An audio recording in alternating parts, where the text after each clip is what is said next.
If I'm Ruben, then you Clay Aiken, but second place gets nothing. So get up at this godforsaken booth. The truth is you sadly mistaken. Proof I'm better than layman. Shoot, I'm super.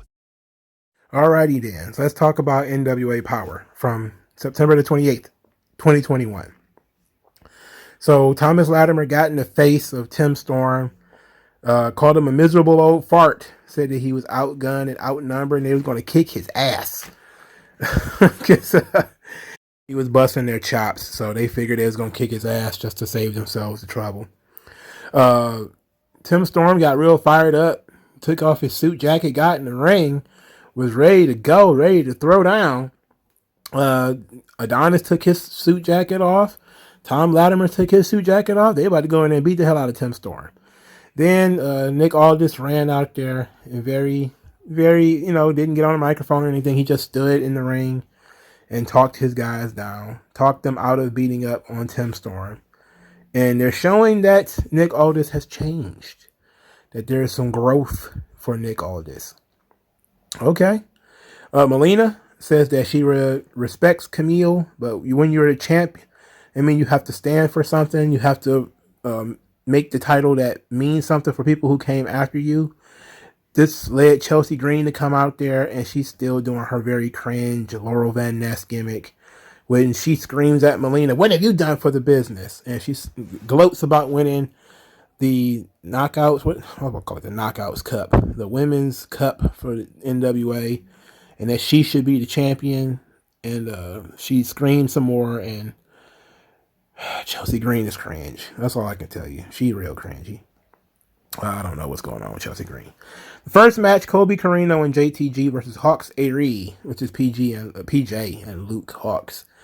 PJ and Luke Hawks win when PJ gets the pin on Colby Corino.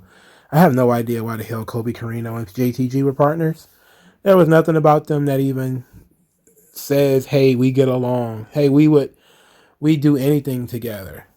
I don't even see these two guys riding in the same elevator, let alone being tag team partners. I just don't see it. It just doesn't make sense, but we're in this weird position. Okay, so Cyon, one of the winners for the championship series, has decided to cash in his championship opportunity, and he decided to do so on Tyrus for the television championship.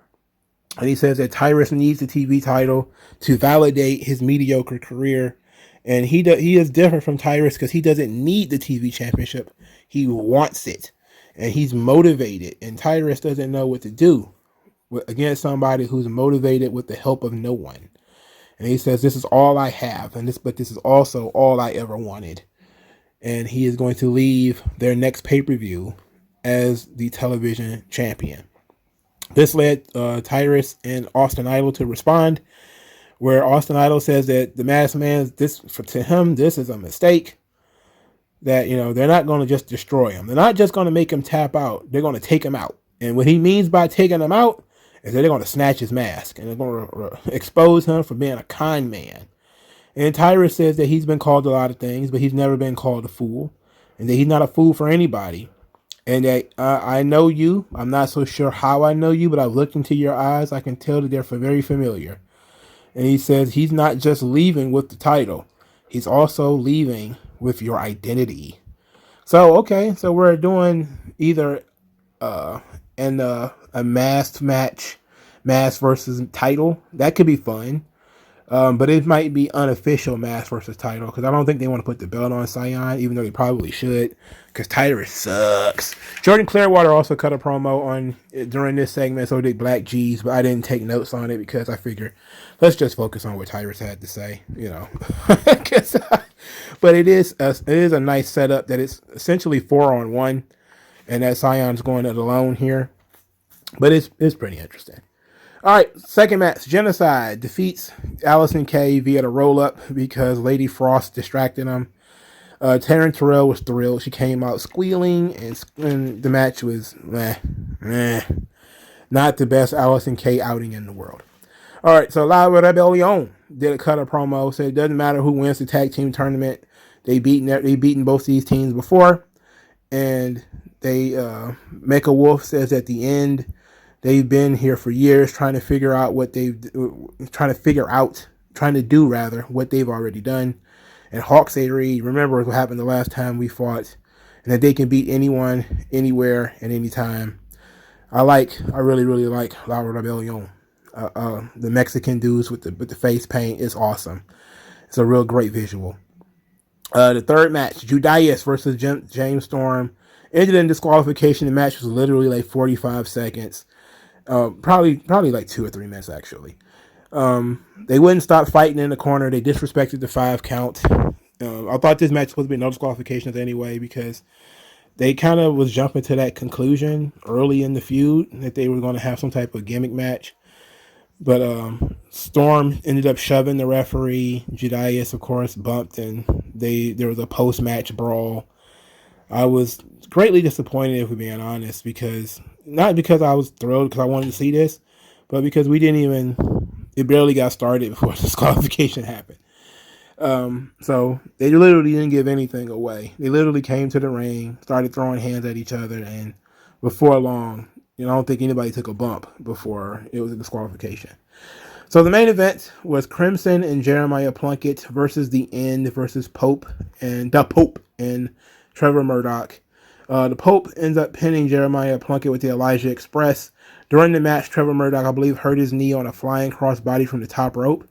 As he was limping, and injured Jax Dane tried to use his title shot from the championship series. He came out with a referee and everything. It was announced over the PA system, Jax Dane is cashing in his championship series contenders. But as he was getting in the ring, Crimson punched him one time, just punched him once.